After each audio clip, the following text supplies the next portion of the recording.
I'll just tell you right now, I'm going to come after you tonight. If you think about it, every time you come in here, you're putting yourself on a bullseye, and everybody that gets up behind this pulpit is going to come after you. If everything is all right with you, if you don't need anything, you wasted your time. You could have gone to a movie tonight, all right? I mean, really. And I am going to do something I usually don't do, but I've got to tell you this. I don't talk much about what's been going on in my life, but I've got to tell you some things that have been going on and it's going to be integrated into this message. We try to keep busy, and we try to keep moving. Let me read this text, and then we'll go on for that. Proverbs chapter 24 and verse 10 says this: "If thou faint in the day of adversity, thy strength is small." All right? That's that scripture? All right. Let's pray. Father, I thank you now, God, for your goodness, your great kindness. Father, you are a kind God. God, all the gods of the heathen are mean and they're angry. They all have to be appeased. Father, you've been appeased. And you are a kind God, and you listen to us, and you even love little children. I thank you for that. I thank you for loving me. Father, I ask now, God, please, you know all that can prevent these people from getting a message tonight, from getting your message. And Lord, I ask you, God, get rid of Sam Gipp. I ask you, Father, not let the things about me, so many, Father, if there's only one, we could work on it. But God, there's just so many opportunities for failure. And I ask you, Father, just to get them out of the way, out of your way and out of their way. God, you go after these people tonight, and you get something, Father, and help us remember that we're put here to please you. God, please, let the mind be clear, and let the words be clear, Father. And Father, when we leave here, let the hearts be clear, that the church might be edified, and that you above all might be glorified. In Jesus Christ's name we pray. Amen. We keep going, my wife and I, my family, we keep going. We try to keep busy, and we like it that way. We're road people. The road is hard. I'll tell you that. The road is hard, but we like it. And we get someplace, and we get in on Saturday. Most of my meetings are Sunday through Friday, then drive all day Saturday, then Sunday through Friday, drive Saturday, Sunday through Friday, drive Saturday.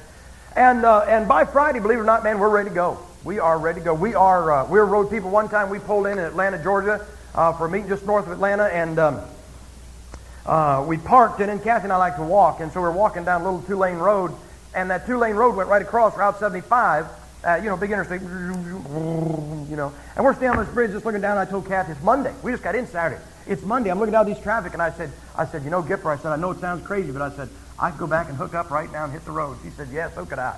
And we're junk food junkies, we like vitamin J, and, just take a little mustard, cut our veins, slip some in, we're happy. And, but, you try to maintain a pace that you think is safe. I'm not foolish, all right? I am not foolish, and by the grace of God, I'm not going to get foolish. Some of the things I'll say, I want you to remember that I try not to be foolish. I understand things about health and all this other things you're supposed to take care of. Try to take care of those. So I'm not foolish. So what you do is you try to maintain a pace that you figure you can handle. I think that's probably what you do. All right, we all kind of get our speed, and we get into stride, and then Drummond mentioned this morning about comfort zones, and you get where you just operate good. And I'll tell you what happened about the last year. Several things have been going on in my life that some of them got me mad, some of them just got me a couple of them got me mad. They all got me determined, and then God did something, and it's been good. I usually, I told you, I keep meeting just about every week, and then usually try to write a book. I was writing a couple books, and write a couple books, and I just could not concentrate on two books at one time. So I'd write one, and I'd say, now when I get done writing this one, then I'll write on this one. And I just, even though I began them both about the same time, but I just couldn't bring myself to do this until this one was done. It's kind of a single, focused frame of mind. And I thought, well, that's good, and that's safe, and that's fine. And then I'll tell you what happened a while back. We just got hit. Now, I'm not one of these people that every time everything turns around, you run out of gas on the highway, it's the devil. Or, you stub your toe, it's the devil. And I don't blame him for a lot of stuff that happens in our lives, because I think he doesn't even know it happened yet. All right? If I blamed him for half of the stuff that went on in our lives, he'd be surprised to find out it even happened. Yeah. All right? But there were some things that happened that I believe he was taking some shots at us. And that made me mad. And that made me mad, and so I just got more determined. And I just got determined that what I'm going to talk to you about tonight is pushing yourself. All right, pushing yourself.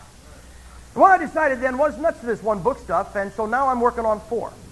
All right, and I try to, I'm working on the commentary and 3 other books. One's kind of a special project. I'm working on 4 different books at one time, and I thought, well, that'll be fine. You know, I'll just, and it was a step up. And so that's where I was. Now I'm going to tell you this. I hate to say this, but probably been the worst year I've had as far as my head and neck. I have come as close to being not able to stand it as I could possibly come. And God's been good to me. And it was getting to where, the only thing I can tell you is this, folks. Have you ever been tortured? If somebody tortured you, then took you back to your cell, probably the greatest torture there is to torture you, take you back to your cell, and when you say, man, I withstood it, I at least got through it, and then 5 minutes later they come back, grab you again just when you thought you could relax. And after that happens a few times, what happens is you just hear the footsteps and you say, oh no, not again. And I've had a lot of days like that this past year as far as pain and lengthy pain. And about 3 or 4 months into the year, and I just told God, I said, listen, about every 11 years, 22 years ago I broke my neck, and about every 11 years it seems like I come to a major crisis as far as this thing where I just feel like I can't go any farther. And I hit another one this year. I just said, God, look, you have got to do something or something's going to break. And if it breaks, then I'm no good to you, me. Listen, I've never asked God to take the pain away. If He wants me to hurt, fine, bless God, I'll hurt. But if it gets to where it snaps my head, brother, we're all doing no good. And so about April, He lent some help. He really did. 2 little areas, He just lent some help. And I feel we turned a corner, all right? Now I'm praying the Lord to come back before another 11 years goes by. All right. But then in May, my wife's mother was in a car wreck. And she's hurt pretty bad. And I had to go on the road for about a month by myself. I left Kathy and the boys back in Ohio. I went on the road by myself. And during that time, God did some things. Now I'm going to say this, and look, you can take it any way you want, and you can look down on me, up on me, or anything, because it's not up, but you look down. I did not get a revival spiritually because I was already right with God. Okay? Now, it's not wrong to say you're right with God if you are. And I was. I didn't have to get any sin out of my life. I did not have to get uncold. But it was a revival kind of my soul. You see, what happens is, and you guys, you get over 40. I tell people, I know the Bible's Word of God because it says when you're 70, you're dead. When I was 35, I felt half dead. All right? And you get around 40 and then 45, man, and you start mentally getting old. And you start shutting down systems, and you start softening up and taking it easier, and and that's where I was. And so God gave me a revival of my soul. I can always say sometime, I can't remember when it was, I could look at my date book, it was sometime early May. I left my wife and the boys and headed for West Virginia meeting in Pennsylvania, New York. The last meeting was with Brother Jim Kopacheski. I left there on June 8th. And during that time, I just got revived. I mean, brother, I feel like a fight. All right? And I told Lord, and I really believe God did some things to me during that time. I'm excited. I said, God, I've got some other areas I'm going to push in. And I said, Lord, I want to do more. I want to go after more. And He must have been in that thing because I got back home on June 8th. I got back home, and that's when the call was waiting from John Ankerberg. And I don't know if you folks are aware, but I just got back Saturday. We did 7 programs for John Ankerberg. And all I can tell you was it was an intellectual bar fight. All right?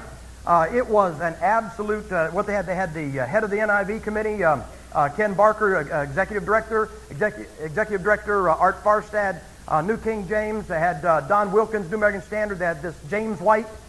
I'm glad there's a good Jim White. All right. And then they had their heavy artillery guy by the name of Dan Wallace. And Wallace, textual scholar. And so it was kind of 5. And then they had 3 guys on there for the King James position. One of them was a TR man who wouldn't speak to me because I was a Ruckmanite. Now, that's all right. Don't be upset with the guy, man. He was good on his textual stuff. Okay? The other guy was there to defend Gail Ripplinger's book. And so basically this guy and I were the only ones to do anything technical against these 5 guys. And so when I came home, see, I've always stayed out of public debate. I've always stayed out of it. And there's 2 reasons. I just can't trust myself. I've always was a bar fighter, you know. And so I always figured I'll just get ugly. If we're going to fight, let's fight. And I was always afraid if I get into that kind of thing, I'd just start name calling and all but cussing and maybe even go that far, And so I thought that wouldn't be good for our side. And then the other side of the whole thing was, who wants to get whipped and look bad? Right? And so I told Lord, and so I've had opportunities, and so I just said, I'd go at a meeting and somebody'd say, now look, we got a guy, would you debate him on the King James issue? And I said, no, I really don't. I don't do that. It's a waste of time. When I come back, here's John Eggenberg, man. It's not a debate 101. It's 5 to 2 on nationwide TV, and it's 6 hours. And I said, yeah, let's do it. They say, why'd you do that? Well, that was the change. Something was going on. I said, God, listen, you know what I figured? I've said it before. You know what I like to do? I like to take the best shot somebody's got. I don't want to go one-on-one. I like 5 to 2 odds. I like to be the underdog. And, brother, let them already have their questions prepared and look over my material. And that's what went on. They pulled one heavy in just because they knew what I was coming with. They addressed the things where they thought I was weak. They did not address some things that they knew I was strong. I got no complaint about the treatment. You understand? I'm not going to tell you it was stacked deck or anything like that. It was no more stacked against us Bible believers than we would have stacked it against them if we had run it. Okay? And but I went down in hot, good night, man. I'm telling you, it was 100, 110 degrees in there. TV lights just burning holes into, and we went at it, boom, boom, boom, boom, and I'm excited, all right? And after, like any fight, you kind of review it, and I'm checking some things out, and one of the things, shortcomings, was they had my material. I didn't have theirs. But I will next time. All right? I will. I've already got one book. I've got another one on order. I just picked up a book list. I found 2 books I need, and I'm adding that. Here's the problem, folks. I told you, preach every week, try to write 4 books, and I'm going to get into some stuff because I'm going to get their point man, and I'm going to get their heavy artillery. Okay? White's the point man. I'm going to get him because you got to take him out because he's the first guy that comes over the hill. He's the point man. He's leading. You got to take him out. And then the other guys, they're just regular soldiers. Farstad and that crowd, they're just the regular guys, and they'll go down. And then Wallace is he's the elite. He's the one when, oh, hey guys, we're having trouble, send him in, and he'll go down too. And I like him. All right, I like him. But he's going to go down. I'm saying that to say this. I'm going to refer to that somewhere in here probably about pushing yourself. We have gotten comfortable. Man, listen, we have got time-saving devices and labor-saving devices, and you got more money than you know what to do with you. I know no Baptists ever admit that. All right? None of you ever say you got enough. My goodness, man, every Baptist I ever saw, you say how you're doing, they all go, well, we're making it. We're getting my kids ate once this month. We all, listen, man, you could find $10,000 laying on the street in front of you, and you wouldn't tell somebody you were doing good, okay? But I'm going to talk to you tonight about pushing yourself because, man, we get in our stride. I'm going to tell you to break stride, all right? I don't mean break stride by backing off. I mean, man, put it in gear and try some things. I want to go back to Exodus chapter 4. Exodus chapter 4. Because we need some people to get into a battle, folks. You can't say, listen, stinking Americans, man. One of these guys was saying something about, the Bible issue, people get so ugly about it. I said, wait a minute, pal. I said, we're not talking about which one's the best football team, Cleveland Browns or Pittsburgh Steelers. Yeah. We're not talking about who's the heavyweight champ of the world. We're not talking about who's the best singing group. I said, man, if there's anything we should get upset about, we're talking about the Word of God. All right? There is no greater issue than where is the Bible. And you say, you want to get emotional, man. I see people get in fist fights at church softball games. You bunch of idiots, man, you'll sit there and fight over whether the guy was safe at second base. Then it comes to the Bible, and you just want to fold up and don't say nothing. Or it comes to standing out there and taking it for God, you want to fold up and say, well, I'm just not up to it. It says this in Exodus chapter 4. I'm just going to point this out. First thing I want to tell you to do is try to do something you think you can't do. Try to do something you think you can't do. In Exodus chapter 4, the Lord comes by and tells Moses, Moses, I want you to go back. I want you to go to Egypt, and I want you to bring Israel out of Egypt. And look what he says. Look at verse 10. And Moses said unto the Lord, O my Lord, I am not eloquent, neither heretofore, nor since thou hast spoken unto thy servant. For I am slow of speech, and of a slow tongue. First thing I want you to notice, listen, he thought he could not do what God wanted him to do. You know what? Half the reason, look, now listen, I am not talking to you tonight about positive thinking. I'm not going to sit here and say, get your inner self active. Think good things. I think I can. I know I can. I know. I'm not talking about positive thinking and possibility thinking. I'm telling you that there's some things you can do that you will never do, because all you're going to do is sit around and say you can't do it. You will try nothing, man. Like one guy says, if there's anything, man, you try nothing all your life, you'll be successful because you'll accomplish nothing. What you need to do is go out and try something you think you can't do. You sit around, I know what you do. You say, well, I can't do that. Somebody down at work, they'll say something about Jesus Christ. You'll sit there, you won't engage them in any conversation. You won't engage them as far as them taking Christ's name in vain because you think you can't do it. Why don't you go try something you can't do? Man, the worst you can do is lose. They ain't killing us. Somebody slam a door in your face and somebody tear up your gospel tract. Somebody tell you off or cuss you. Man, so what? They ain't shooting us yet. I know every Christian I know, man. They got this secret fear that there's going to be another chapter in Fox's Book of Martyrs, Volume 2. And our idea of suffering, man, is somebody slammed the door, somebody called me preacher, somebody laughed at me or waved 1/5 of their hand at me when I was preaching on the street, or somebody doesn't like me, and boy, that's real persecution. We don't even know what persecution is. You understand that if Moses was like you, Israel would have died in Egypt. Because Moses said, I can't do it. He was sure he couldn't do it. You sit there tonight, you say, I can't do it. I can't get into that kind of a battle. I can't read my Bible. I can't defeat a Jehovah's Witness. I can't defeat a Mormon. I can't defeat somebody that says you lose your salvation. I can't defeat somebody that says you speak in tongues. Yes, you can. Once you got to try something. Try something you think you can't do. You say, well, what should I try? Why don't you ask your manager? We drive down the road, you see them big 18-wheelers, and on the side of it says driver, and they say owner-operator. And that's the guy. It don't matter who's driving that sucker. He said, where's he going? He's going wherever the owner-operator tells him to. But it's the guy that owns the truck, and it's the guy that operates the truck, tells that little guy behind the wheel where he's going to turn, where he's not going to turn. It is not the driver that makes that decision. It is the guy that owns the rig that tells him, you're going here, you're picking up a load, you're going to be there by that time, then you're going to turn around, you're going to take it over there, then you're going to pick up another load, and you're going to take it over there. And you say, why? Because that's the honcho, pal. That's the owner-operator. When I told God, I said, okay, God, I said, I'm going to push myself. I said, I'm going to write more books. I said, I want to do more. You know what I did? This is something I did. I decided during that time I was on my own. I used to sing with my wife, and when they messed with my neck, when they fixed it, they messed up my vocal cords, and I didn't talk for 4 months. My vocal cords contracted. And because I preach so much, my voice gives me trouble. And so about a year or two ago, I quit singing. I quit singing with Kathy. And it's not that I cannot sing, really, honest. I don't understand music. I don't understand music. But I can't sing because I'll get a note and then I can't hold it. It'll just crack. And I just said, hey, man, I ain't getting older than I got to any sooner than I have to. And I told Lord, I said, I'm going to start singing again. And since that June 8th, since I got back, Kathy and I, we've been a couple churches and we sang again. All right? And all I said is, I just said, God, I'm going to push myself. I'm going to write more books. I'm going to sing. And I said, God, you just open up something, brother. I said, I'm going to do. I want to find another area. And I've been asking God because, listen, we need to take our battle nationwide. Me talking to a bunch of people like you about the King James Bible, brother, is like a guy standing in Cleveland Stadium talking about how great the Browns are. Everybody agrees, okay? And I said, God, we need to get outside of our circle. I said, God, I want to reach somebody outside our circle. I want access into a crowd. Man, no sooner I say that, I get back June 8th, Anchor Bird's waiting there where the TV program goes out nationwide. Now, you pray for it because it's not been on the air yet. You pray they don't edit some things out. Because there is a real possibility, because it was not a 50-50 spread, all right? It was not totally objective. I don't care if it's a little slanted. I just don't want them to look, if those guys made me look bad, I don't have any problem with that. If I made them look bad, I don't have any problem with it. Just don't let the editor make me look bad and make them look good. All right, that's all I'm asking. You pray about that.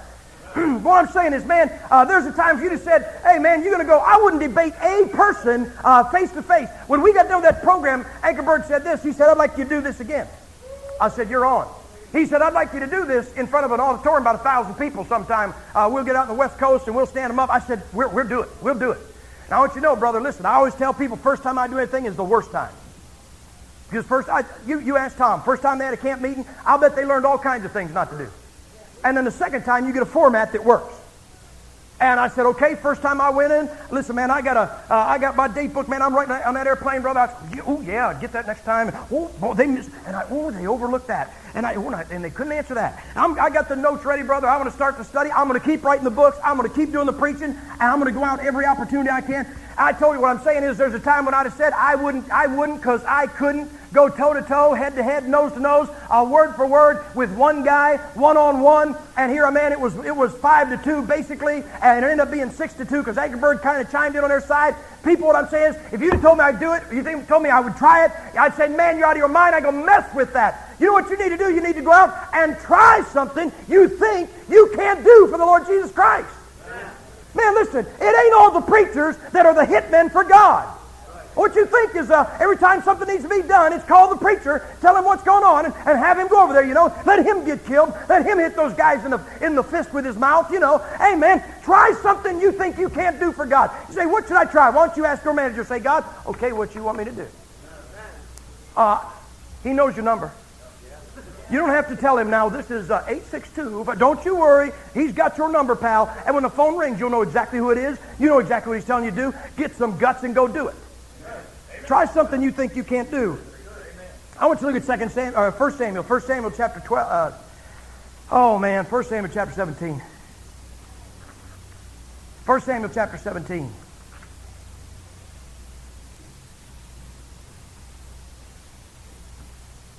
First Samuel chapter 17. David is about to go in battle against Goliath, but he says this. They're asking if he thinks he's up to it, and he says this in verse 34. And David said unto Saul, thy servant kept his father's sheep, and there came a lion and a bear, and took a lamb out of the flock. And I went out after him, and smote him, and delivered it out of his mouth. And when he arose against me, I caught him by his beard, and smote him, and slew him. And thy servant slew both the lion and the bear. And this uncircumcised Philistine shall be as one of them, seeing he hath defiled the armies of the living God. Now put a marker there, we'll probably be back later. But I will tell you something else. Do something that's inconvenient, will you? Don't you think it's a little inconvenient to go fight a bear? See, you say, well, that was his job. Job schmob, pal. I'm going to tell you something. There's a whole bunch of people that if your job was to watch a bunch of sheep and you heard a bear taking off a lamb, you'd say, oh, well, what's one lamb? You better believe it. Hey, the bear didn't attack him. It wasn't the case of poor David was fighting for his life. Wow, what a fight he put up. No, sir. He went out and, hey, I'm going to tell you, man, it's a little bit inconvenient to go out and put your life on the line and grab a bear by the beard and smite it with a knife and kill him. That's just a little bit out of the ordinary. It's a little bit inconvenient. Man, I'll tell you, man, if there's anything that we're addicted to, it's convenience. Brother, if it ain't within an arm's reach, we want to hire somebody to bring it to us from across the room. I mean, man, we want it to eat. Not too hot, not too cold. Don't ask me to go. I heard you heard this guy one time. These two guys were working. They were talking, and one guy says, hey, did you hear about Bill? He said, no, it's all Bill got one of them remotes for his TV. The guy says, man, that'll be the day I'm too lazy to tell my wife or daughter to go change the channel. Don't ask me to get out of my chair. Hey, listen, man, you get your stinking television set, you plop yourself down on the couch, you turn into a couch potato, you haven't got the guts, go in and get yourself some iced tea at the commercial. Man, they can tell what you do by what time of day you flush your toilet, because you flush it during the commercial. Don't you understand that? When the football games are going on, they can tell how much water's going through the sewer. They know when you flush your toilet because you're programmed, pal. You go to the bathroom when they expect you to because you let that little box run your life. Amen. You're not going to do anything that's inconvenient. You're not going to push yourself. You're not going to hurt yourself. You're not going to do anything that's a bother. You're going to do anything that's uncomfortable. Why don't you do something that's uncomfortable? I like it when it's hot. Remember last year? Whoa, man, I remember I was attacked by the preacher eating bugs last year. Man, I'll tell you, I stood up here, I was a bug magnet. I mean, there's in my water, in my hair, and down my neck, and on my shirt and everything. And my wife said, I counted 9 bugs on you at one time. And you know, you sit here and you're saying, it's hot. Well, I like when it's hot. I like when you got to suffer to be in church. I don't want it necessarily to be hot, but you know, you sit here, I'm telling you, we're under the TV lights. I mean, it was swarming, brother. It was baking. It had to be 100, 110 in there, and they'd take maybe a 5-minute break, kill them TV lights, and start to cool down, flip them lights back on, where you feel like you was made out of wax just melting down. You say, oh, that's so hard. Yeah, ain't it good? Ain't it about time you did something you'd come out of your air conditioning for? Ain't it about time it wasn't the perfect temperature? Isn't it about time it wasn't cooked just right? Isn't it about time you took something that's a little too well done, a little too not well done? Isn't it about time it didn't all go your way? Isn't it about time you didn't get your stinking thumb out of your mouth, quit your pouting, quit asking for a new contract, or gripe about your rights, or talk about how you want to do this or do that? Isn't it about time you did something that's a little bit inconvenient? Did you ever stop and think about this? The cross was inconvenient. Amen. I don't know if you think about this, man. It's a little bit inconvenient to have somebody whip you. It's a little bit inconvenient to have somebody ram thorns over your head. It's a little bit inconvenient somebody to pluck your beard out of your face and nail you to a cross. I don't know if you thought about that. That's a little bit inconvenient. That can ruin your day. And we gripe if we have to park too far from the front door of the mall during the rain. We don't want anything inconvenient. Like, why don't you do something that's inconvenient? Why don't you show up for visitation one time? Why don't you go nice? Well, my church doesn't have visitation. Why don't you have visitation? Listen, brother, your preacher, wherever he is, man, he don't put out doors for you to knock on. They're still out there whether he has visitation or not. You're allowed to knock on doors. Listen, man, if you go on visitation of your own and you knock on some doors and they get saved, they can still get into heaven if they haven't been won or during the official visitation program. Why don't we do something that's inconvenient for us? Why don't we quit thinking about all of our comfort and making sure everything is right? Hey, man, I hear people say this. I talk about Bible. You know what they say? I read my Bible, I get a headache. Read it with a headache. I know that's a novel idea. I know that's kind of absurd. Read it with a headache. Listen, man, if I waited till I didn't have a headache to read my Bible, I don't think I ever would. I have read my Bible, brother, where tears want to come down my face, man, where half my head was falling. Listen, I was preaching a couple of weeks ago, man. It was so bad. It was 3 nights in a row, and the third night, it was more than I could take.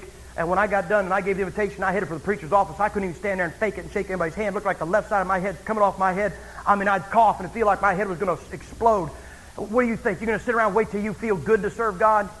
Why don't you do something when you're sick? Why don't you do something when you got to go to the bathroom? Why don't you just sit there, well, I'm going to go to the bathroom. Stay there and shut up. Yeah. For crying out loud, man. We've been catered to. We've been pampered. We've been patted on our hand. We've been told, don't anybody inconvenience you. Hey, listen, man, you don't have to have it always your way. Why don't you go do something for God that is not something you want to do, and do it when you didn't feel like doing it, and just go out and do something that's inconvenient. Man, fighting a bear is a little inconvenient. Fighting a lion is a little bit inconvenient. Knocking on somebody's door is a little bit inconvenient. Standing up for the Lord Jesus Christ is a little bit inconvenient. So is the cross. Look at 2 Samuel chapter 23. 2 Samuel chapter 23.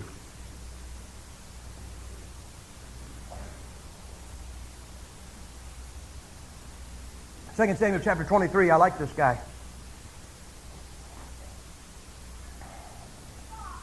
Look at verse 9. It says, after him was Eleazar the son of Dodo. Now, if you think Eleazar's a bad name, how'd you like to be Dodo?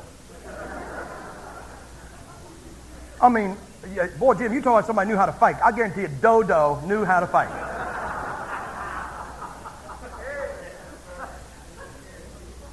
I met a guy in Florida. His last name was Wee Wee. Say tough? You better believe he's tough.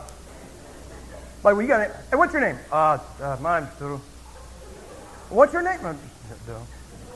Oh, come on, man. What's your name? How you spell it? D-O, Dodo. Oh, well, I'll guarantee you that guy was thinking, God, there's no U.S. Marines when he's a kid. Could you imagine going into the Marine Corps with a name like Dodo?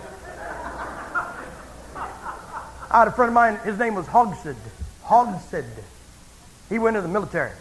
He said, Sam, I won't even tell you what they did with that name. He said they found all new ways to twist that name. And Eleazar, son of Dodo. The Ahohite. Ahohite. Look what it says, one of the 3 mighty men of David, when they defiled the Philistines that were there gathered together to battle, and the men of Israel were gone away. He arose and smote the Philistines until his hand was weary, and his hand clave under the sword. And the Lord wrought a great victory that day, and the people returned after him only to spoil. Look what it says, that he smote the Philistines until his hand was weary, and his hand clave under the sword. Why don't you go farther than you think you can go? You ought to do that. You ought to go a little farther. You see, here's the problem. Every single person here, you think you know your limit. Isn't that right? You think you know what you can take. Hey, man, I'm the same way. I think I know what I can take. I think I know how far I can go. I think I know what I'm able to do. You know what you need? Why don't you go a little farther than you think you can go? It says he fought that day, man. He had that sword, and he's whacking Philistines, stopping a Philistine, whacking Philistine, slaying a Philistine, fighting this Philistine. And it said his hand clave the sword. You know what that's talking about? When I was in Bible college, they did a little Christian test. They didn't tell me they was going to do it, but that's what it was. And I worked construction when I was in Bible college. They did this Christian test. They put me on a cured concrete slab. It was not a green concrete slab. This sucker had been sitting out there for about 2 weeks in the Florida sun. I mean, it was hard as concrete. We're not talking about a day as they poured it yesterday, and you go in and still drive nails into it when it's thin. Or soft. I mean, they gave me a cured, this sucker was as solid as it was ever going to be, concrete slab. I had to nail the plate line down. They gave me 16 penny cut nails. You guys know what those are, with a 13-ounce hammer. Now, they may as well give me a rubber hammer, all right? And I was the only guy nailing plate that day. Listen, I never worked 3 years down in Florida. I never worked on any house where it was whether concrete or wood, where there's only one guy driving plate. Let alone, that's the only house in 3 years I ever drove 16 penny cut nails. I know exactly what it was. This is a Christian test. Let's find out what the kid's made of. I took that 13-ounce hammer, man, and I'm sitting out there. They give me a piece of plate. Wham! Wham! That hammer's trying to bounce off of it. Wham! About halfway through the day, what I'd have to do, I couldn't open my hand. That hand was around that hammer. It was like this, and I'd do this. And I would take my fingers, and I'd have to straighten my fingers like this to get that hammer out of my hand. I'd just move my hand for a few seconds. Somebody bring me another piece of plate. I'd put it down. I'd go back at it. I'd nail for about another hour or two, and then there'd be a break in the cutting, man. I'd pull that hand back. I'd do this, and I'd open those fingers back up, try to get them up. It's because that 13-ounce. Hey, man, give me a 20-ounce hammer. Man, give me a 2-pound sledge. I'll drive them 16 penny nails all day. And it was a test. Why don't you do something you think you can't do? Why don't you try something, man? Buddy Eliezer got up there, and those Philistines messed with him, and he didn't say, I don't think I'd do it. Brother Hitch went out there and whacked them, and whacked them, and whacked them, and whacked them, and whacked them, and he said he whacked him until his hand clave the sword. He doesn't say he died. He said, man, when that whole thing was over, and there's dead Philistines laying all over the place, you know what he did? He put his sword back in the sheath and went like this.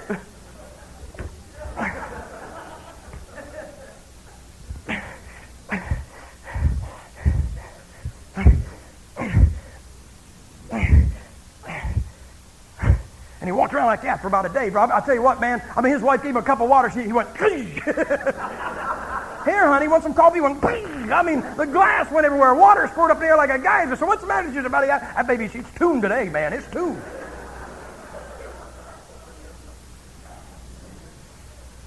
Why don't you go farther than you think you can go? We sit down and tell you horror stories. Hey, listen, you talk about these guys. These guys travel. Jim White flies, man, listen, flying, I do not understand how you get on a plane, let that guy do all the work and be tired when you get there, but it works. It works. You get on an airplane, the guy flies all over the place, these guys drive all over the country, these pastors try to build churches. Man, I had a guy tell me, I was at home one time, this person said, what are you doing when you're sick? I said, what do you mean? They said, what are you doing when you're sick? I said, we preach anyway. I remember one time I was up in New Hampshire preaching, man, I got sick. I got sick. And I preached, and I left that place. When I left that place, there was 18 inches of snow on the ground. It was 15 degrees below zero, or 15 degrees, I'm sorry. I don't want to get too preachy on that. 15 degrees above zero, it was 18 inches of snow on the ground. I had my four-wheel drive Eagle. I came down to Tom's house and spent the night on my way to Pennsylvania. I was so sick when I left Tom's the next day, I had to start a meeting on Sunday. This was, I left Friday night down there, spent Friday night here at Tom's house. I took off Saturday. I'm on the Pennsylvania, up on Route 80, and I just wanted to pull off the road. I just didn't feel like I could go any farther. I didn't feel like I was going to pass out or nothing. I would have pulled off the road. But I just felt like I wanted to pull over and just be sick, you know. In other words, let me concentrate on being sick and not have to be concentrating on being sick and drive too. And I thought every minute I'm off the road, it's going to take me 1 minute longer to get there, so just keep the hammer down and go. Why don't you push yourself a little farther than you think you can go? 1993, I went over to the Philippines, and they messed up a flight. They canceled the flight is what they did. And I ended up getting there. I was supposed to get there early Sunday morning and fly to Cebu City and start Sunday morning. But instead, I ended up getting there somewhere after the morning service. After the morning service. And I had to wait till 4:30 in this Manila airport. And it's not the nicest place in the world. And then I'm sitting in this restaurant, and I noticed this guy over here. You know, they hold the show. And he looked over at me, and he just looked at me. And I could see it was that, I don't like you, round eye. And I'd look over, and he's looking at me. And then I remembered something people tell me all the time, so I thought, I'll try it. Every place I go, people think I work for the CIA. Whenever I go overseas, they always think I work for the CIA. I was flying into Manila back in 90, and I was talking to this lady. I was flying to Hong Kong. And this lady says, I said, hey, what's this declare? What do I got to declare? And this little lady says, well, you know, you have to declare on your radio, tape recorder, firearm. She thought I had a gun. She thought I was some kind of air security or CIA agent or whatever. And people tell me. So I thought, if everybody thinks I look like I work for the CIA, let's try it. So I'm sitting in this Manila restaurant in the airport, and I thought I put on my best hired killer look I had. And I did this.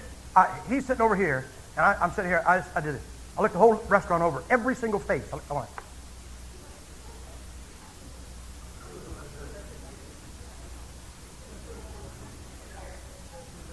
And I finished like this. And he's like this. He goes.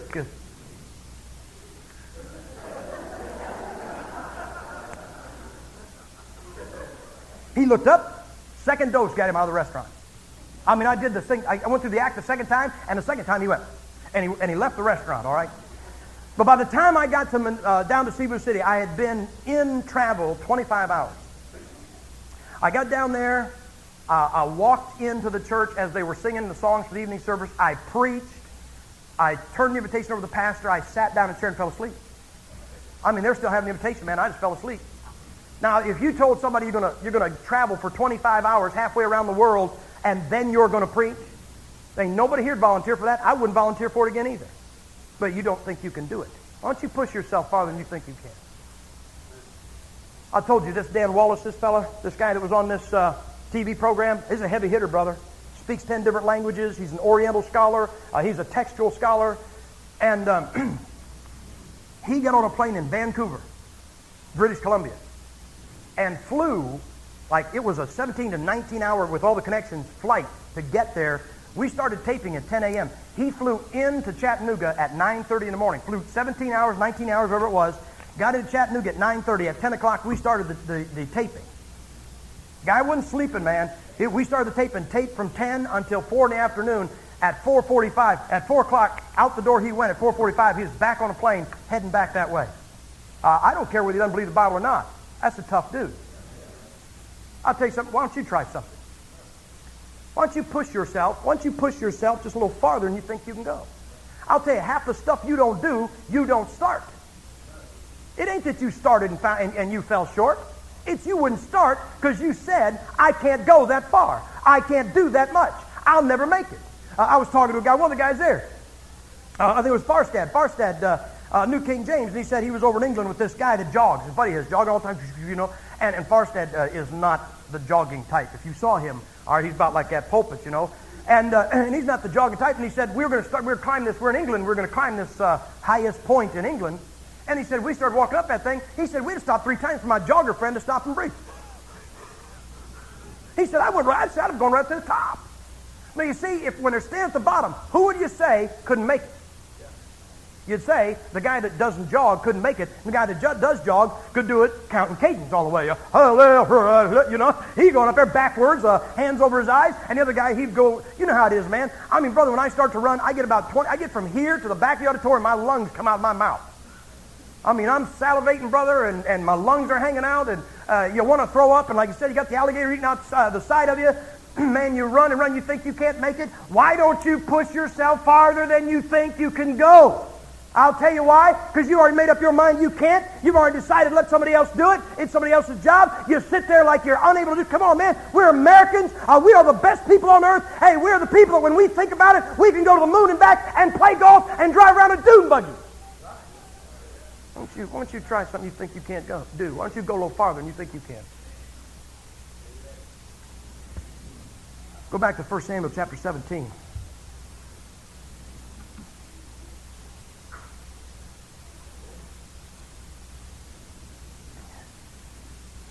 First Samuel chapter 17, verse 31. Of course, Philistine had been cussing and cursing Israel. Goliath had.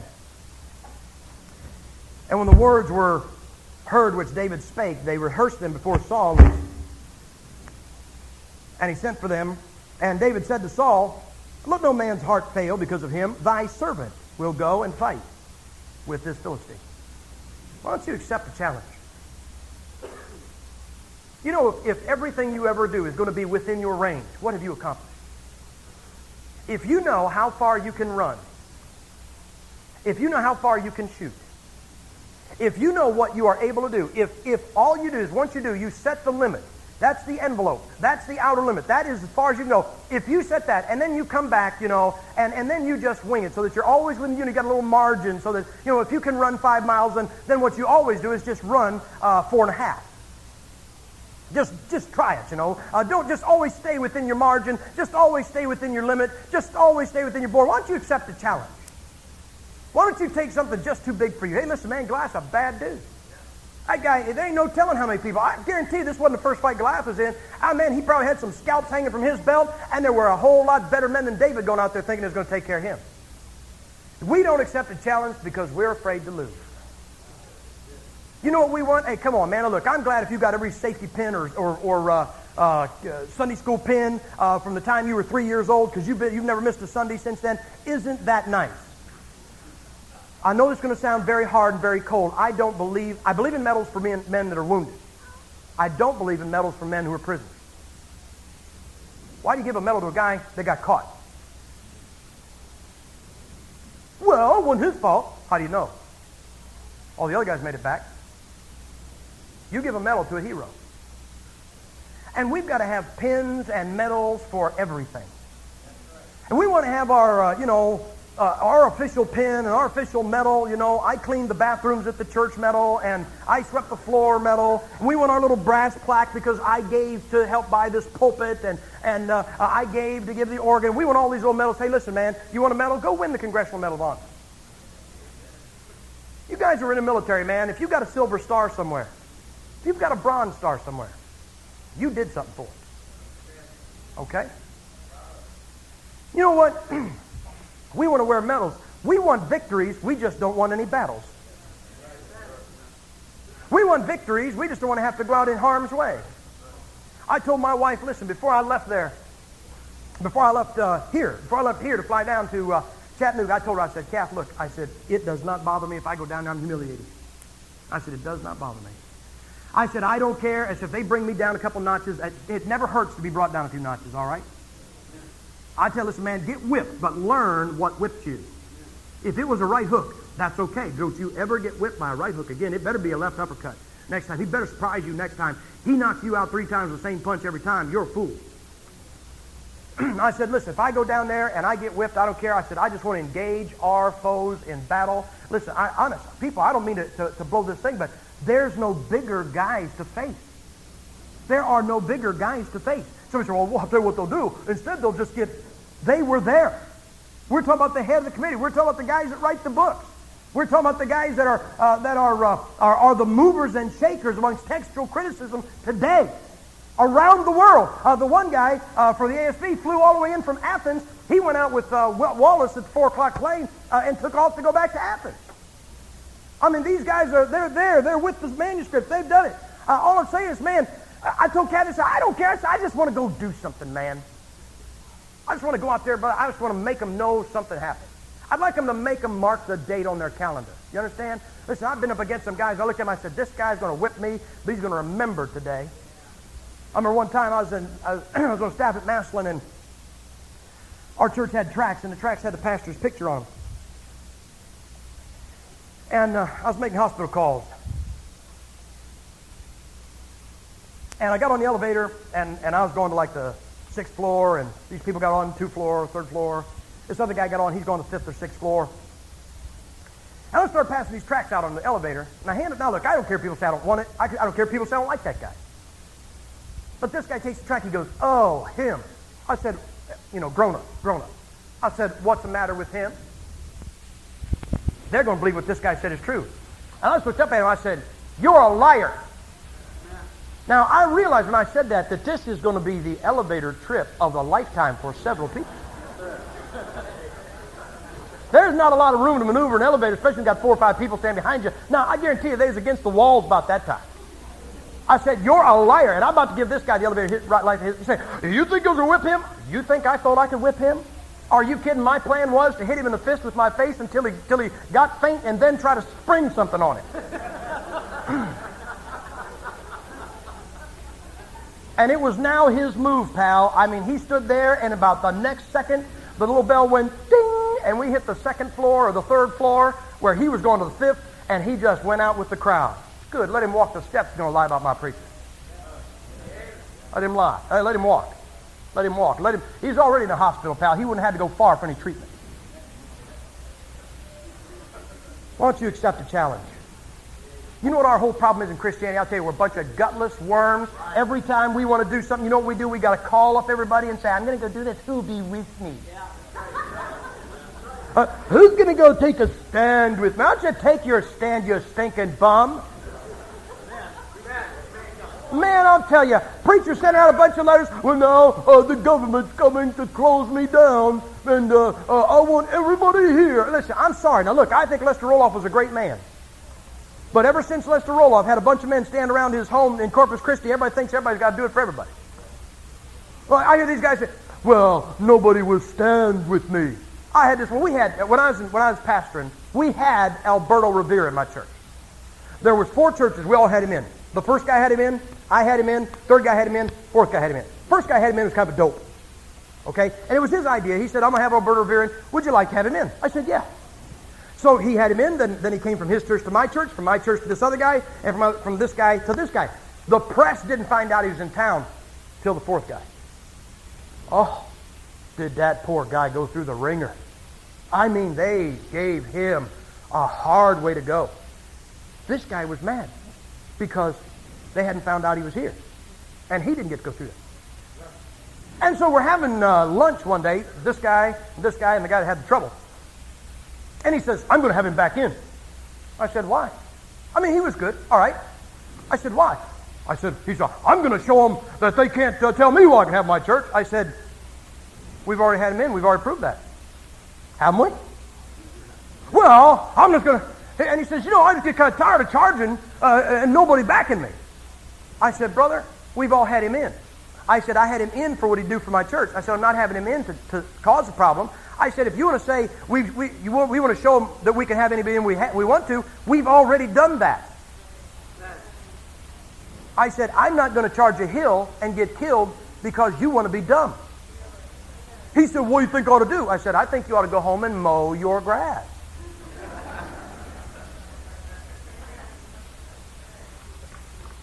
People, why don't you accept the challenge? You look at something and you say, that is too much for me. I can't handle that. That is more than I can do. Hey, half of you, if you just read your library, you'd learn something. All you do is collect books. Man, I tell you, people, I see them books. You know what it's like to reduce your library to 2 shelves that wide? You know what it's like? You know what it's like to try to write books and not even have an office, a dedicated office. Wait till your kid gets done with Christian school, his 4th grade work at the kitchen table, so you can put your computer together and put your printer together and study for about 4 or 5 minutes and have people walking in and out of the trailer where everybody bumps into you as they go by. You know what it's like? Man, I try to read my own library. Half of you just color your pictures. If you would read your library, you could engage in something beside name calling. Why don't you take a challenge? Why don't you take something that's bigger than you? Don't you understand? If you take on somebody bigger than you, if you lose, it makes sense. I mean, at least they say, well, he was bigger than us. I mean, if I went out there, listen, man, I didn't win down in Chattanooga. By no stretch did I win. I didn't lose it. I didn't lose. Well, there was one textbook trap, man. I mean, it was toward the end, about the 5th program. Hey, my hands didn't quit shaking until the 4th program was over. You know how embarrassing it is to be debating somebody and have to take a drink of water like this? And I looked over and I see Ken Barker, Executive Director of the NIB Committee, taking a drink of water like this. I said, thanks, Ken, thanks. Bless God, thanks. Because I felt like, man, I had Parkinson's or something. I said, I don't even have to drink it. I just open my mouth and it'll splash out into it. But it's a textbook trap. And brother, I mean, I played as dumb as I could. They walked in the trap. I slammed it shut. When they tried to get out, I shoved it right down their throat. And I just pray that don't get edited out. I will tell you something. Today there's some guys that know they didn't win either. They know they didn't win either. But if I'd have went and been absolutely humiliated, and some of you would see that, all of those programs, you know what you'd say? Well, Sam, it wasn't fair. There's 5 against 1, 5 against 2. And I'd say, yeah, that's right.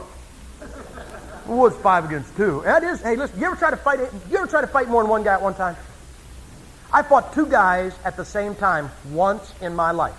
The advantage is, no matter where you swing, you hit them. That is the only advantage. That is the only advantage, all right. I mean, they're bumping into each other and their arms are getting interlocked and everything else. But people, here's what I'm saying. Why don't you take on a challenge? Some of you men, call yourself men. A bunch of guys get around the circle at work and they start telling filthy stuff and they mock and they take Jesus Christ's name in vain. Why don't you step out in the middle of that and do something about it? I ain't saying you got to bust somebody in the mouth. You say, what if they hit me? You ever been hit? You ain't been hit? I've been hit for the Lord Jesus Christ. I ain't near been hit for the Lord like I was for the devil. Man, I've been pounded for the devil. My old father, I took a whole lot more beatings than I have for the Lord. People, what I'm saying is, why don't you take a challenge? Why don't you accept a challenge? Why don't you go after something that is bigger than you that you know you can't win? Well, if you lose, you lose. They're not killing us. You hear what I told you? They're not killing us. But man, there are no bruises. They didn't cut me. They didn't shoot me. They didn't even have fangs. I'm going to tell you something else. Some of them are pretty nice guys. They're just wrong. That's where I'm going to get them. I knew where they were wrong, but I didn't have some documentation. But the next time I have documentation. I already got one book. I'm going to order about 10 books. I'm going to order them 10 books. I'm going to write my 4 books. I'm going to preach every night that I can. I'm going to get another opportunity to get in front of them guys. I'll have me a time. You say, what if you lose? Big deal. Let me ask you a question. Let's just take a survey. If I lost, if I lose abjectly, I didn't say if I changed. I didn't say if I go back and say you guys are right. I said if I was humiliated. You going to let me come preach? Wow. So what do I care? My friend said, my friend. You never took care of a friend of yours that lost a fight? Brother, I had some friends, man, I poured him into my car. I had guys, my friends, man, I'm sitting there saying, stay down, fool, stay down, stay down. Oh, please stay down. That fool keep getting up, man. Oh, so stay down. Man, I picked that guy up in parts, man. It took me 5 minutes. Here's a leg, here's an arm. We tried to put him back together the best we could. I was still his friend. He's fighting a guy, man. Every time this guy hit him so hard, I hurt. I hurt, he'd go like Foreman. Boom. Oh, stop, go down. Why don't you accept the challenge? You say, what's the challenge? Man, what would I know? I'm not your enemy, I'm not challenging you. Your enemy will challenge you. Your enemy will put it on the line. Your enemy will give you an opportunity to be a hero or a coward. But I'm sorry, American Christian, you can't be middle ground. You can't spend all your life in your air conditioning with your remote in your hand watching TV. I'm sorry. It's not going to be that way. I pray to God it ain't that way. I pray to God that if you're here tonight, you haven't got the guts to get off of your couch. I hope God humiliates you or the devil does, one or the other. I hope they make you look like an absolute fool. So why don't you get ready for a fight? So at least if you look like a fool, you went down fighting. Turn off your TV, get out of your air conditioning, and go do something, man. Take somebody on. Quit thinking the preacher's got to do it. Quit and giving somebody else a slip. Quit trying to get the whole crowd together and stand by me. Hey, listen, man, you know what Thomas said? People badmouth Thomas. Thomas, I wish every Christian here had the guts that Thomas had. You know what Thomas was? Thomas was Didymus. You know what Didymus means? Twin. Twin. Jesus Christ is going to go over there where Lazarus was, where Lazarus died. And they said, here's his apostles, man. You know what they're doing? They're taking inventory. Well, Lord, they sought to kill you there lately. They may not be good for you to go there. You know what they're thinking? They're thinking if he goes there, they're going to stone him. That ain't what they're worried about. It's what they're going to do with the extra stones left over. I mean, hey, so like, oh, hey, already killed Jesus. We only stones and, hey, weren't you guys with him? That's what they're worried about. You know what Thomas said? So let's go, we might die with him. Come on, man. If you die for Jesus Christ, can you die for somebody better? If you take it right on the mouth, man, right on the mouth, can you take it right on the mouth for anybody better? Can you be humiliated? Could you go to bed? Man, listen, I got back to that motel, wrung out from the heat, wrung out from the intellectual battle. I'll tell you, it's an intellectual battle, man. I mean, there's a couple times our voices got loud, but brother, there was a fight going on in that room, and it was hour after hour after hour with the deck just a tad stacked, not overly, but just a tad. Man, I'm telling you, I got back. I said, I feel like I have been in a brawl. I didn't go to sleep till 1 o'clock. I mean, I was wound up, man. I had a Motor Trend magazine in my room just so I get something off the Bible, off the subject. I'm reading my Motor Trend just so that I can have my mind off something, try to get back down to earth. I mean, the adrenaline is going. What are they going to do to you for Jesus Christ? It isn't worth taking. You going to tell me they could do something to you and you say he ain't worth it?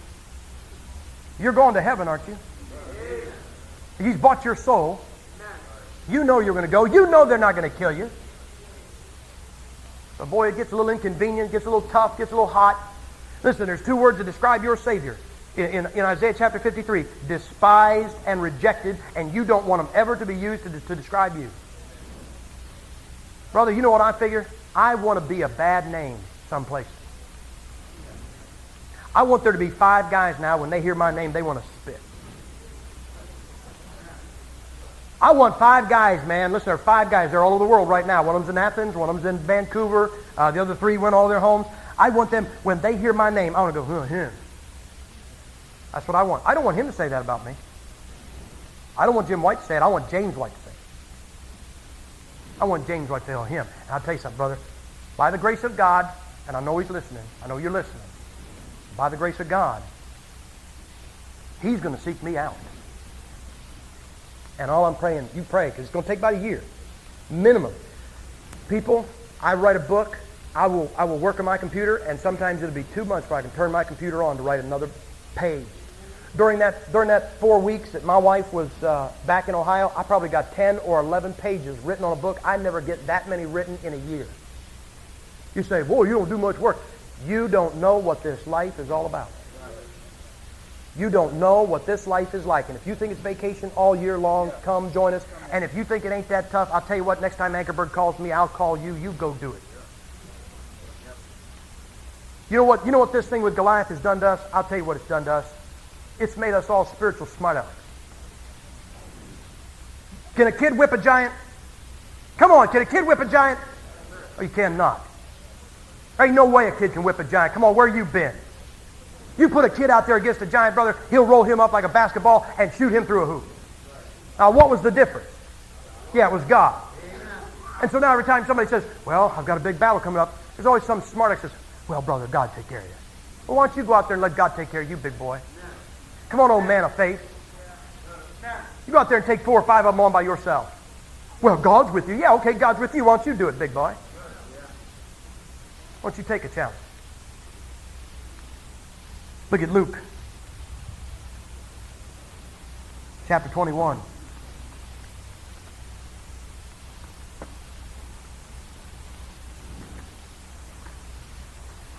Luke chapter 21.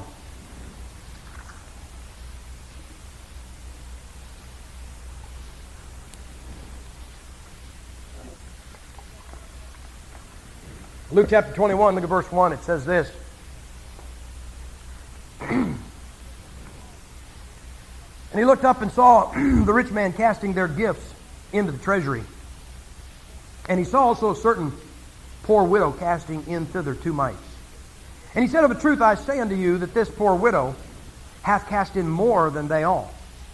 For all these have of their abundance cast in unto the offerings of God, but she of her penury hath cast in all the living that she hath. You Baptists, you got money in the bank. I am particularly, I don't think it's wrong to have money in the bank. I hope you got lots of it. I would say I hope you got as much as you wish you had, but I ain't never seen one satisfied yet. You got money in the bank. Are you willing to go out and close out the account and give it all to your church? Well, just for your information, neither am I. This lady did. Why don't you try giving more than is reasonable? If you're a tither here, if you are a strict 10% tither, you're in diapers. All right? Now, if you're not a tither, you're a thief. Tithing is not giving God anything. Tithing is getting out of your pocket what belongs to God. But I'll tell you what you don't want to do. You don't want to find my stuff. I don't want to find my stuff in your pocket. Or we will have what we call back in Ohio a happening. And you don't want God to come back find in your pocket. You don't want to buy your next car with His money. Or you may pay your next hospital bill with yours. But tithing ain't giving God nothing. Tithing is just getting out of your pocket what belongs to Him. So if you're not tithing, you need to tithe. But if all you're doing is tithing, don't be too keen on yourself. I want you, listen, what you're trying to buy right now is probably not a need. I want you to be honest. Well, we want an air conditioner for our bedroom. And, oh, yeah, man, I can't think of anything worse than that. I can just imagine them over in Bosnia right now. They're all just tore up because they don't have air conditioners in the bedroom. I bet that's the first thing. You went over to Bosnia right now and said, now, what's the biggest problem in your life? Oh, man, I ain't got an air conditioner in my bedroom. You know what it is? Is I can't stick my head out my window, somebody put a bullet in it. You know what it is? We can't even harvest our garden, man. Somebody goes, we ain't got no food. I got kids. They're dying. We have no food. We have no clothing. They've blown the windows out of our house, and they come by periodically and just shoot everybody that's in the place. You're sitting there saying, well, I'll tell you what my problem is. My problem is I'm trying to get that driveway concreted. Yeah, I can just see them right there, man. I can just see them down there in Rwanda, worried about concrete driveways. I bet they're just wringing their hands because they ain't got concrete driveways. And the ladies are probably upset they don't have dishwashers. You see what I'm saying, people? You're sitting there, and I'm not... Man, you're doing good. You've got more food in your house right now than you can eat in a day. You've got more clothes than you can wear in a day. And what you're saving for right now, you don't need. If you never got it, you do all right. Some of you men have got tools. You haven't taken them out of the box yet. You just got it because it was on sale when you were going past Craftsman section of Sears, and it was such a good price, and you needed that. Yeah, you needed it. You need a boat anchor just throwing the end of a chain. You see what I'm saying? Why don't you give more than is reasonable? And let me give my usual disclaimer. Don't give it to me. I'm not trying to get a dime out of you. If something I say about giving right now it makes you want to give something to me, don't give it to me. Don't give a dime. If something I say makes you want to give, wait a week. Wait till this meeting is over. Give it to your church. Give it to Drummond. Give it to White. Give it to somebody else. Give it to one of these missionaries here. Do not give it to me. I don't like evangelists that preach about giving and end up being the recipient of their own preaching. I don't like that. I don't try that. I don't do that. But I'm telling you, why don't you... Listen, that lady gave everything she had. She took her... She said, well, she only had 2 mites, yes. Only 2 mites. Oh, I guess if you had $2, then you'd be willing to give it. Maybe we'll just ask God to make you willing to give. Why don't you give more than is reasonable? We support missionaries. I don't know how many we support. Us 10 or 11. That's not many. We support. We support our church through tithes and offerings, but we support. We support. You know, some of you do. You sit in your church, and you have a missionary like Dennis Anderson come through, or who else is a missionary here tonight? Put your hand up. Okay, Hines, or you have Henry Lepar supposed to be here this week, or somebody else, and your church is unable to take them on. And you say, oh man, I wish we could take them on. Why don't you take them on? You could send them $25 a month. That's not much money. That's not much money. Why don't you take them on? We had 4 missionaries, and we wanted to go to 5. It was a few years ago. We wanted to go to 5. And I said, let's wait until we can afford it.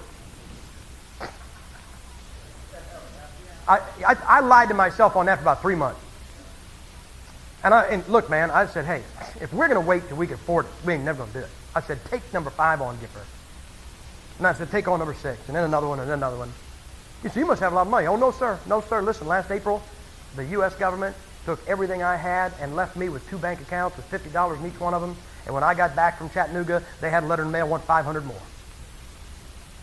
No, we ain't got that much money. You say you're going to cut. What are you going to do if you have to quit supporting those missionaries? Aren't you going to think that money's wasted? Oh, thank God we gave it out while we had it.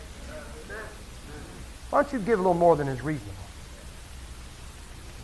I get so sick of people reading missionary letters and seeing the guy needs a car or his wife needs surgery or something like that, and then you sit there and say, well, I'm going to pray for him. Hey, man, why don't you write your prayer request on the back of the check for $500? Send that to it. Just before that IRS cleaned us out, man, we sent some money to some missionary. I had a pastor left the church. They ran him out of his church. We sent him $500. I said, man, go someplace. I said, take your wife away. I said, you're going to run out of cash with no paycheck. I said, take care of it. I'd love to have that. Give that to government. Get him off my back. Why don't you just give a little more than is reasonable? Oh yeah, you're so level-headed and you're so reasonable and you've got such an analytical business like mine. Man, I'll tell you what you are. You are like a kid with a cookie. Why don't you just tell the truth? Gave one of my boys a cookie. Gave him 2 cookies one time. Oldest boy's about this big. Said, John, here's 2 cookies. Go give one to your brother. He walked in the other room, and we walked in, and he's eating one. He still got the other in his hand. I said, why didn't you give him his cookie? He goes, then I wouldn't have 2. That little human. The kid is afflicted with terminal humanity. He's a human, and it's going to kill him. That's the same thing you got. I'll tell you why you won't give, because you're selfish. It ain't because you need something. Oh, there's probably somebody here needs something. There's probably somebody. Some of you need an extra room to have more walls to hang more wicker and brass stuff on. I understand. There's some legitimate needs in the world, you know.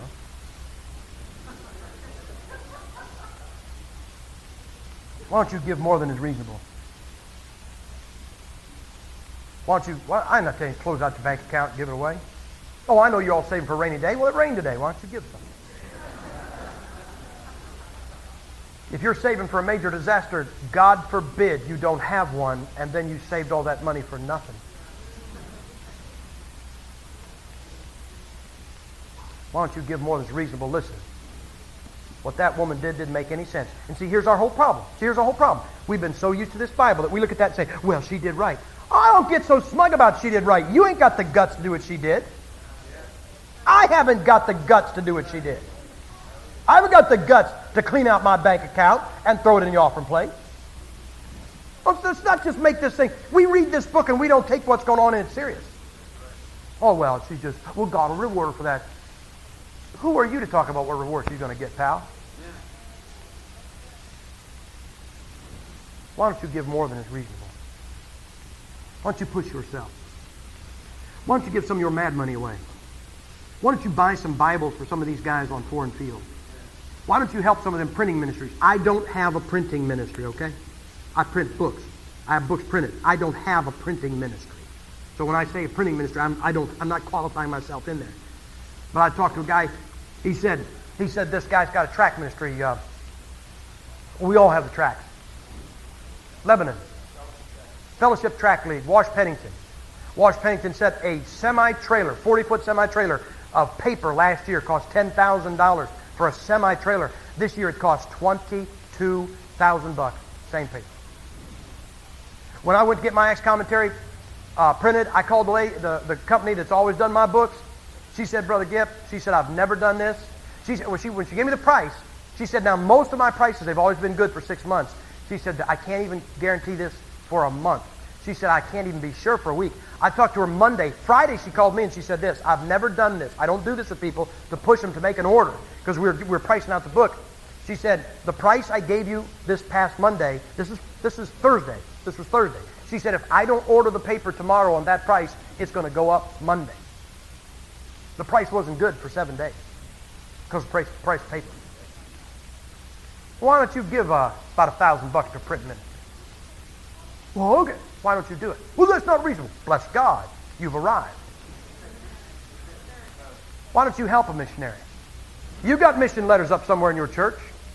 When you read, you know what I love? I love these gutless, stinking, phony, burdened Christians. Here's what happens. They read about somebody that needs some money on the mission field, and they say, Pastor, I feel burdened for him. We need to take an offering. He needs $200. We need to take an offering for him. Why don't you give him the $200? You're the one God burdened in it, aren't you? I'll tell you why you want to have the church take an offering, because then all you have to do is throw in 20. Let the church take care of 180. And then you can say, I spoke to our pastor about taking an offering for him, and we raised $200. I gave toward that. I get so sick of people that think guys like Anderson to go halfway around the world and win people to Christ because you threw $5 measly bucks into an offering plate somewhere. You're going to get part of his crown. I hope when we get up there, man, I hope these guys got crowns about like this with more diamonds than anything you've ever seen. And you say, yes, and part of that's mine. I hope God pulls out a knife and he finds the smallest piece of Pepsi bottle stuck in there and he goes, chink. Here you go, buddy. There's what you gave. Now, get out of his way. Let me put this on a real man. Why don't you give more than is reasonable? We all, we do, we just stay within our limits. It is a comfort zone. We don't get too hot, we don't get too cold. We don't go too fast, we don't go too slow. We don't go too high, we don't get too far down. We just kind of oscillate. We just kind of float along. We just kind of ooze with the flow and go with the flow. And we don't do anything. Why don't you push yourself? You'd be surprised you do for God if you just push yourself. I know what I'm supposed to say. Oh, why don't you say the name of the Lord? Why don't you let the Lord out of it do something for yourself one time? He might get on. He might get on. I didn't see David talking to God before he walked out there and said, I'll take on that giant. I didn't see them three Hebrew children say, hey, we talked with God, pal, and he said he's not going to let us catch fire. You know what he said? He said, man, I'll throw you in the fire, and who is the God that will deliver you? They said, we'll just let you know our God can. But if he don't, we still ain't bound down to your enemy. I can just see them guys on the web there saying, okay, now, God's probably going to strike these guys dead any moment. That's striking them dead. Well, I bet the fire's going to go out. Watch the fire go out. Ooh, that's a fire. That's a fire, man. Probably he's going to call down and say, don't throw them in. That's how I know the Bible wasn't written by Baptists, because all that stuff would have happened rather than them going to fire. We've always got these great fantasies of divine intercession just before you go in the fire. Well, God won't let me. Why don't you go in the fire? Why don't you just take a stand? Why don't you give more than is reasonable? I doubt anybody is going to get in trouble for giving too much when we get on the other side. I don't really believe that when this lady got to the other side, God said, you idiot! Are you nuts? You only had 2 mites! You gave 2 mites! Man, why'd you give 2 mites, man? You're hungry, your kids are hungry. Are you out of your mind? You think that's what God said? You saw what God said.